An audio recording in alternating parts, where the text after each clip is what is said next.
നമസ്കാരം. Daily news ശുഭദിനത്തിലേക്ക് സ്വാഗതം. സ്വയം മെച്ചപ്പെടാനുള്ള മാർഗം എങ്ങനെ കണ്ടെത്താം?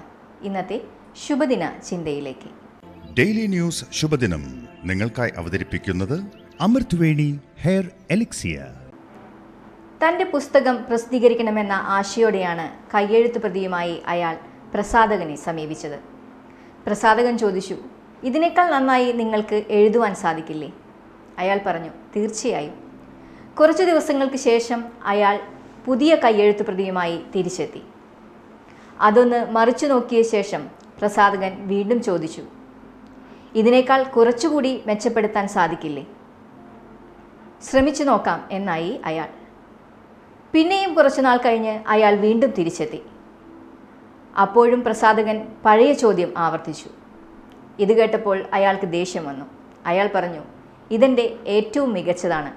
ഇതിനേക്കാൾ നന്നായി എഴുതാൻ എനിക്ക് കഴിയില്ല. അപ്പോൾ പ്രസാധകൻ പറഞ്ഞു, ഇനി ഞങ്ങൾ ഈ പുസ്തകം പ്രസിദ്ധീകരിക്കാം. താങ്കൾ അഡ്വാൻസ് വാങ്ങിക്കോളൂ. ജീവിതത്തിൽ രണ്ട് തരത്തിലുള്ള നിർബന്ധബുദ്ധി നല്ലതാണ്. ഏറ്റവും മികച്ചത് മാത്രമേ സ്വീകരിക്കൂ എന്നതും ഏറ്റവും മികച്ചത് മാത്രമേ നൽകൂ എന്നതും.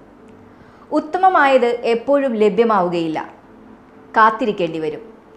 ദൃശ്യമായ ബലഹീനതകൾക്കുള്ളിൽ അദൃശ്യമായ മികവിൻ്റെ സാധ്യതകൾ കണ്ടെത്തുന്നവരാണ് നല്ലത് രൂപപ്പെടുത്തുന്നവർ. അത് വേദനാജനകമാകാം, സംഘർഷഭരിതമാകാം, അഹംബോധത്തെ ഉണർത്തുന്നതാകാം.